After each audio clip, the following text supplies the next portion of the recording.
Por que Jesus é chamado em Isaías 9,6 de Deus poderoso e Pai eterno?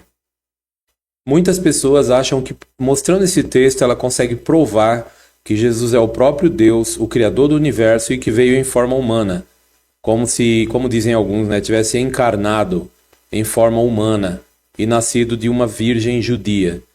Na Bíblia não diz que Jesus é o próprio Deus Todo-Poderoso. Pelo contrário, a frase Deus Todo-Poderoso jamais é aplicada a Jesus, mas é curioso que no capítulo 6 de Êxodo, versículo 3, na versão tradução brasileira que eu vou ler aqui, fala: Deus disse assim: Eu apareci a Abraão, a Isaque e Jacó como Deus Todo-Poderoso, mas pelo meu nome Jeová não lhes fui conhecido.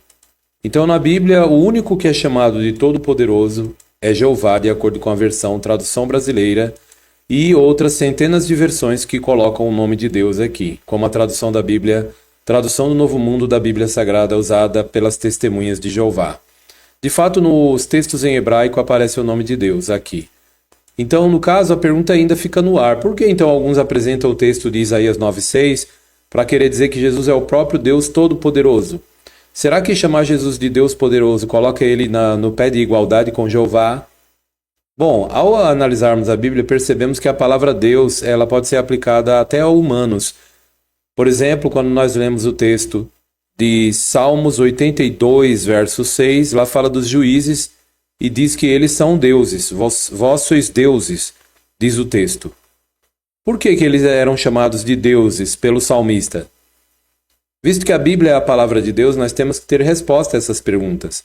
De acordo com a Bíblia, humanos podem ser chamados de deuses se eles têm um cargo elevado, por exemplo, um juiz, como é o caso do Salmo 82,6, eles são chamados de deuses porque eles têm muito poder, até mesmo de penalizar alguém com a pena de morte ou até mesmo a prisão perpétua ou açoites, enfim, a punição pela lei secular ou a lei vigente.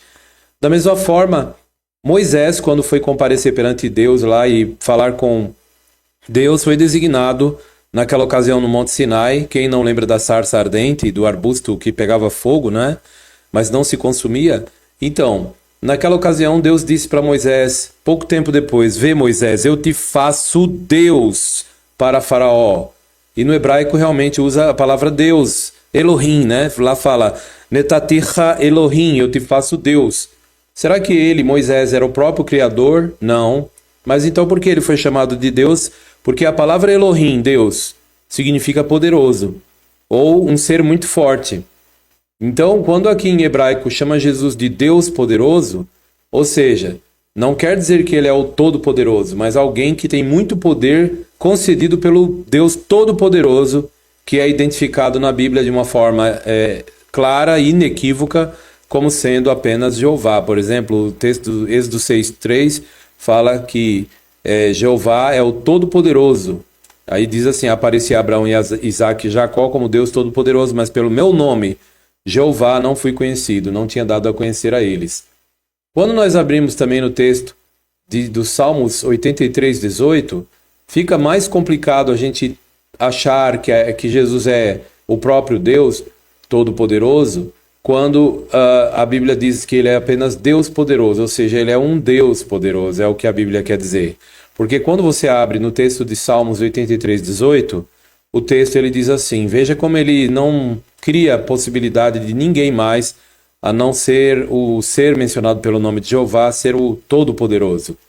O texto fala que as pessoas saibam que tu, cujo nome é Jeová, somente tu és o Altíssimo sobre toda a terra. Então, somente Jeová é o Altíssimo, ou seja, somente Jeová é o Todo-Poderoso. É curioso que aqui nesse mesmo texto, alguns, ao verem a frase referida a Jesus como Deus poderoso, eles imaginam então que ele seja o próprio Criador. Mas aí, ao lermos a continuação do versículo, nós vemos que o versículo seguinte fala que é o próprio Jeová dos exércitos quem vai fazer isso, vai dar a Jesus esses títulos mencionados aqui em Isaías 9,6. Certa vez, uma pessoa que estuda teologia e dá aula de hebraico na internet, ele disse que Jesus ele é Deus poderoso e que ele também é o próprio Pai da eternidade. Quando foi mostrado a ele que no hebraico a frase Pai da eternidade não é muito exata, mas sim Pai eterno. E aí ele disse que isso está errado. Então, segundo ele, todas essas versões estão erradas, né? Por exemplo, olha aqui. Em João Ferreira de Almeida, a Bíblia Almeida usada pelos evangélicos, você vê a frase Pai eterno como tradução do texto. Ó. Jesus é chamado Deus forte, né? Ou Deus poderoso, Pai eterno, mas não Pai da eternidade. Até porque a eternidade não pode ter um pai, visto que ela sempre existiu. Aí você observa a Bíblia de Jerusalém, usa a mesma expressão, Pai eterno, né? E outras versões também, como a tradução da Bíblia usada pelas Testemunhas de Jeová. Uma das melhores traduções da Bíblia, consideradas assim, a New American Standard Bible, Eternal Father, ou seja, Pai eterno, e assim muitas outras.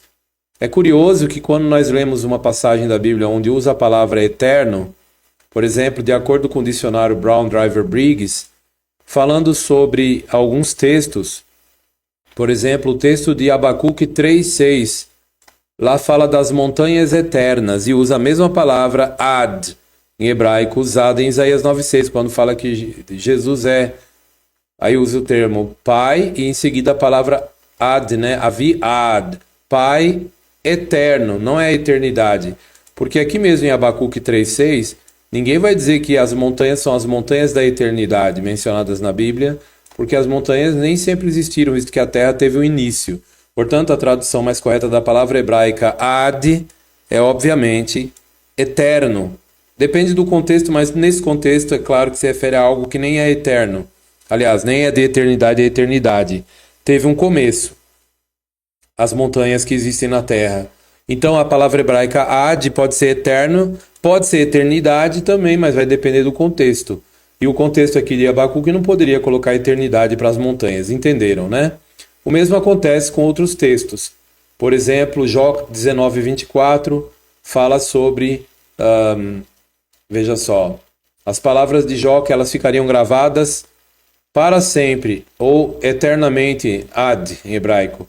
Quer dizer que elas são de eternidade a eternidade? Não, apenas daquele momento para frente. E o Salmo 21:4 fala de alguém, né? E diz assim da pessoa ser, olha como que diz, ó, uma melodia de Davi a respeito de alguém pedir a vida e recebê-la para todo sempre.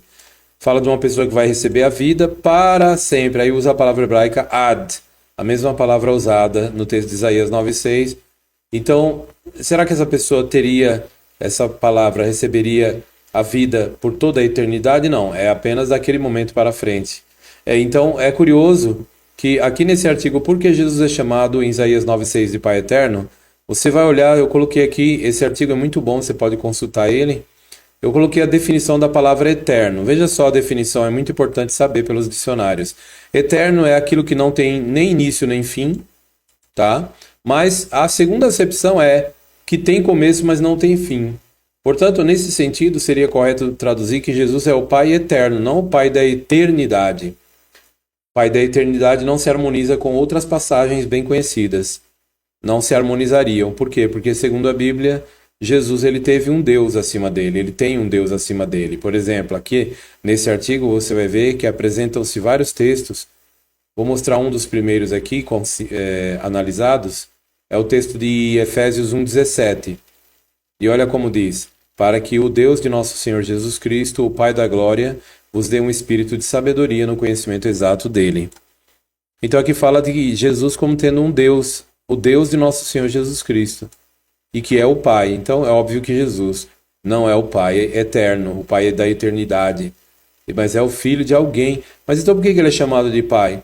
Pai eterno? Porque ele, por meio do sangue dele, ele comprou pessoas para Deus. Então aí ele se tornou pai dessas pessoas. Viu só? Tem outro texto também curioso, é o texto de Romanos 5:19. Fala de Jesus Cristo e diz que pela obediência dele muitos são declarados justos. Então se ele obedecia é porque ele não é o próprio Todo-Poderoso. Esta obediência de Cristo demonstra claramente o seu estado de subordinado a Jeová Deus, o Deus e Pai de nosso Senhor Jesus Cristo. Em Hebreus 5:7 fala também assim, abre aspas, Cristo nos dias da sua carne ofereceu súplicas e também petições. Então, suplicar é muito mais que orar, é pedir com tanta força, com tanto fervor, e diz que Jesus fazia isso. Mas a quem ele suplicava dessa forma? A uma parte dele? Não. Aqui diz que ele suplicava a aquele que era capaz de salvá-lo da morte. De fato, a Bíblia diz em Abacuque 1,12 que Deus não morre. Jeová, lá diz, não morre, ao passo que Jesus morreu. E Jesus, ele pediu e suplicou a Deus, visto que ele sabia que seria morto, executado. E ele suplicou a aquele que era capaz de salvá-lo da morte. De fato, Gálatas capítulo 1, versículo 1, diz que Deus o ressuscitou dentre os mortos. Mas então, em que sentido Jesus é chamado de Deus poderoso, né? Deus poderoso porque ele tem muito poder, foi designado por Deus como o rei do reino de Deus nos céus. Esse artigo vai explicar muito mais para você. Vai mostrar que Jesus é chamado de Deus poderoso, mas não o Deus todo-poderoso, porque o todo-poderoso em hebraico é o Shaddai, ao passo que aqui Jesus é chamado de El Gibor. A palavra Gibor pode ser aplicada a outras pessoas e é. Na Bíblia fala de Nimrod, que construiu a Torre de Babel, lá diz que ele era Gibor, poderoso.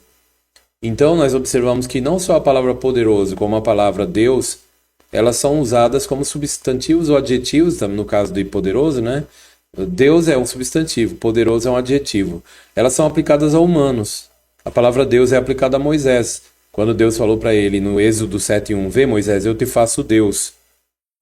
Como assim? O Criador chamou Moisés de Deus? Porque ele tinha muito poder. Como eu acabei de falar, né, muitos outros podem ser chamados. Juízes humanos são chamados de deuses. O Salmo 8:5 fala dos anjos e chama eles de Elohim, ou seja, deuses. Por quê? Porque eles têm muito poder. Então, de fato, só Jeová, o Todo-Poderoso, é chamado assim, ao passo que Deus, essa palavra, ela é um substantivo de uso comum nas Escrituras Sagradas. Como foi citado, né? Então, esses textos mostram até isso, que outros seres podem ser chamados de deuses, e o próprio Satanás é chamado de o Deus deste século, ou deste sistema mal de coisas, em 2 Coríntios 4:4. São textos para serem estudados, aceitos como a palavra de Deus, para a pessoa não ser enganada. Curiosamente, ao lermos o texto, olha, o texto em hebraico diz que Yeled Yulad Lanu, porque um menino foi dado para nós, ou o menino se nos deu, Ben Nitan Lanu, um filho se nos deu. Vatehi Hamisserá, e o domínio principesco, quando fala Hamisserá, vem da palavra Sar. Sar significa príncipe, então o domínio de príncipe. Ou seja, ele não é o rei todo do universo, mas é o príncipe, mostrando que ele está em segundo lugar na posição no universo. Aí fala, Vatehi Hamisserá, e virá a estar o seu domínio principesco Al-Shikimó sobre os seus ombros, Vaikra, e será chamado. Então aqui fala que ele seria chamado, ele não era e nem sempre foi. Ele será chamado Vaikra, Shemó, o nome dele vai ser Pele Yoetz, maravilhoso conselheiro. El Gibor, Deus poderoso. Aviad, Pai eterno, não é Pai da eternidade, porque a eternidade não tem Pai. Então o certo é colocar a palavra ad como eterno, igual eu mostrei, né? Há textos que falam de coisas que são simplesmente eternas, não de eternidade a eternidade, e que tiveram um começo, como por exemplo as montanhas, né? Como eu citei no texto lá. E aqui quando fala de Jesus diz que ele é Deus poderoso, mas jamais chama ele de Deus todo-poderoso. Aqui está El Gibor e não El Shaddai, sendo que El Gibor, Gibor é aplicado a humanos na Bíblia. Aviad, Pai eterno, e aí fala que ele é também chamado de príncipe, Sar. Sar Shalom, príncipe da paz. Sar, o príncipe, está abaixo do rei. No caso, Jesus é a segunda maior pessoa do universo.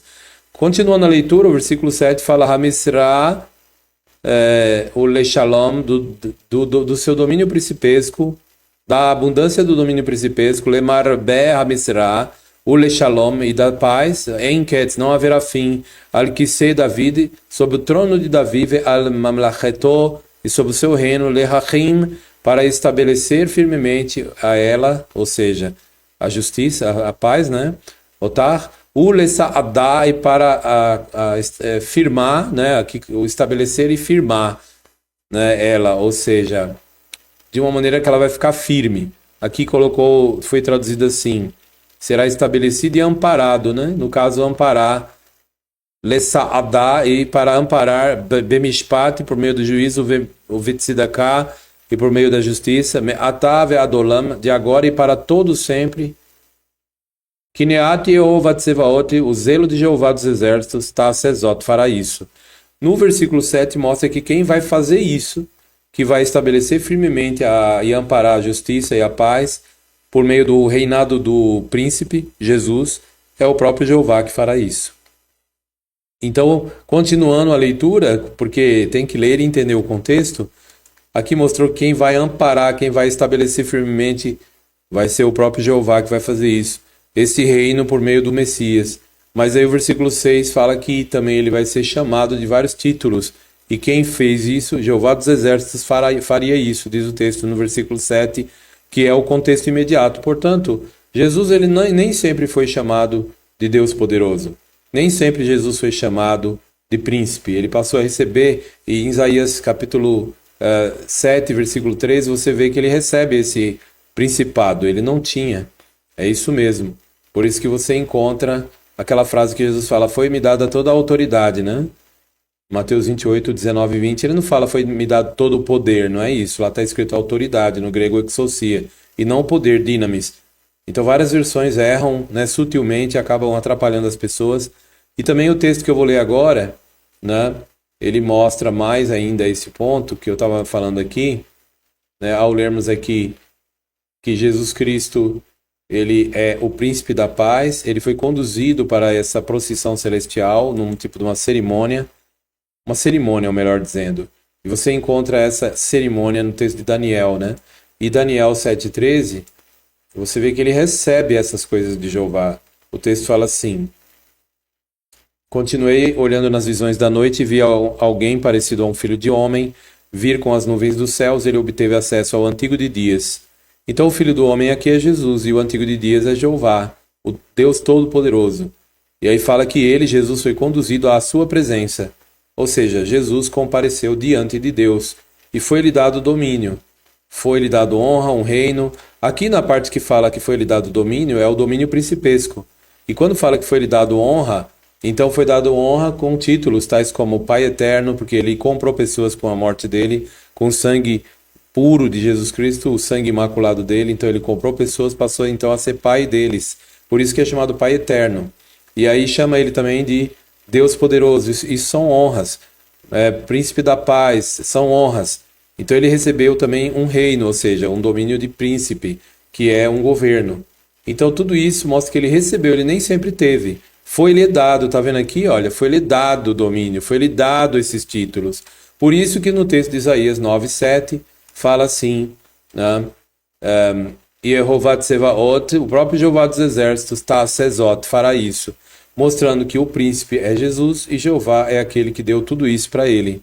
E isso está em plena harmonia com Daniel 7:13 e 14, mostrando que Jesus compareceu diante de outro ser, que é o Antigo de Dias, é o Deus Todo-Poderoso. A Bíblia fecha, toda ela é harmônica, porque quando nós lemos o texto, por exemplo, de Paulo em Hebreus 9, né, versículo 24, você vê ali falando de Jesus e diz que ele comparece perante Deus e diz assim, pois Cristo não entrou num lugar santo feito por mãos humanas, que é uma cópia da realidade. Então onde ele entrou? Ele entrou no próprio céu, de modo que agora comparece perante Deus em nosso favor. Aqui quando fala perante Deus, a Bíblia Almeida, usada pelos evangélicos, usa o termo perante a face de Deus. A palavra usada lá, face, pode ser também perante a pessoa de Deus. Vamos ver numa versão mais antiga, a tradução da Bíblia, a RBI8, a tradução do Novo Mundo com referências de 1986, Hebreus 9:24, fala que ele entrou no próprio céu, Jesus, para aparecer agora por nós perante a pessoa de Deus. Portanto, se ele comparece perante a pessoa de Deus, ele não é o próprio Deus, mas é outro ser, conforme nós vimos na cerimônia celestial de Daniel 7:13 e 14.